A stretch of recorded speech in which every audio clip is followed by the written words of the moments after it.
Are you fragrance aficionados ready for a frag rant? This is the channel J-ROYL for fragrance enthusiasts and people that just want to know more about colognes and perfumes. Whether you're new or foreign to the concept of collecting fragrances, or you've been doing it for many years, this is the channel for you. Frag Rant is, of course, a very opinionated portion of this channel where I rant about something that I have noticed within the fragrance community. There has definitely been an emergence of smaller fragrance houses that tend to capitalize their success based upon previous fragrances. A lot of these fragrances that are being released definitely have strong similarities to other fragrances. They're often labeled as clones, not colognes, but clones, as well as impressions. But this video isn't exactly on clone houses because they get talked about quite a bit, and I didn't want to devote yet another video on that topic. More specifically, what I wanted to discuss were the original creations within these houses, or fragrance houses in general. While some fragrances are completely unique, mind-blowingly different than everything else on the market, there are a lot of parallels and therefore a lot of overlap when it comes to fragrances. Now, if you're a collector, you know this. There are so many fragrances out there that smell remarkably close to other fragrances. I don't have to go into the entire blue line of fragrances with the Sauvages and the Dylan Blues, and I'll stop right there, but you can probably go on and on and on. While they're technically original and they're big blockbuster designer house releases, they're not exactly the most unique or creative fragrances on the market. Now, going back to these clone houses, yeah, predominantly a lot of their fragrances, if not all of them in some cases, they're clones. There's no real artistic merit, I guess you could say, because the sole purpose of said fragrance is to provide you with a more expensive or exclusive fragrance at a much lower cost. Which sounds like a good thing, because what they're doing, in essence, is making a much more expensive or exclusive or hard to find fragrance accessible and a lot more affordable as well. Now, some would say, yeah, but what about the art of perfumery? What about the blood, sweat, and tears that the original perfumer put into this fragrance that they're copying? Yeah, I mean, it's a valid point. But broadly speaking, in the art world, imitation is the highest form of flattery, and there are a lot of artists that will have strikingly similar techniques to other artists. Whether it's Baroque, still life, neoclassical, absurdism, where there seems to be stylistically a lot of similarities with all these fragrances. The companies that are cloning them are being pretty straightforward about it.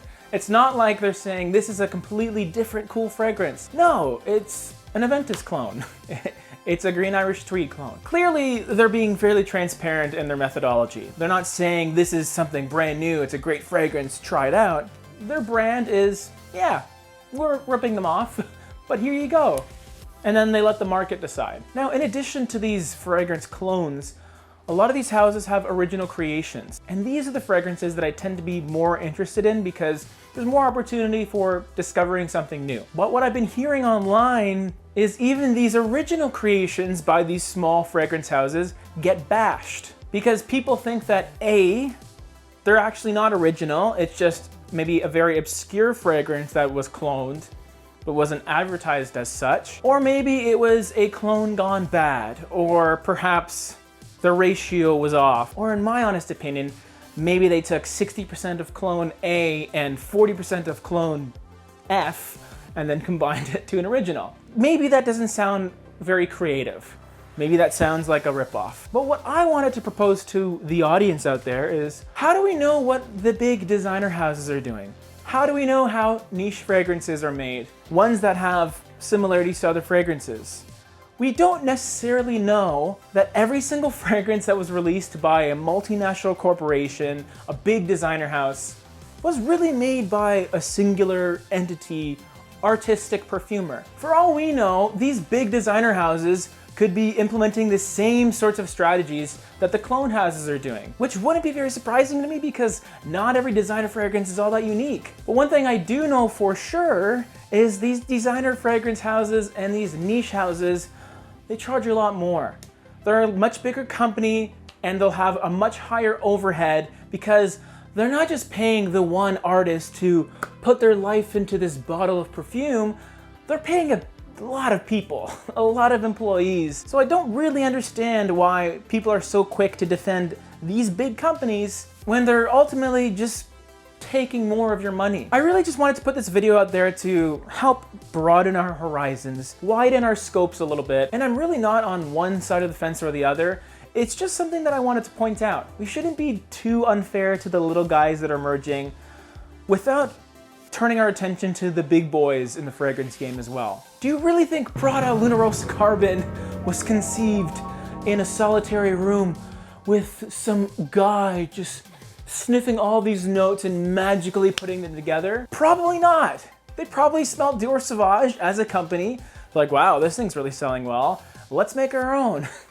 It's just business. So of course, this is just my opinion, guys. If you're gonna be critical of everything. No need to pick sides. No need for any of that. Unless if you're on J-ROYL's side. I'm down with that. That's cool. It's just my opinion though. So, I think you're big enough to get your own.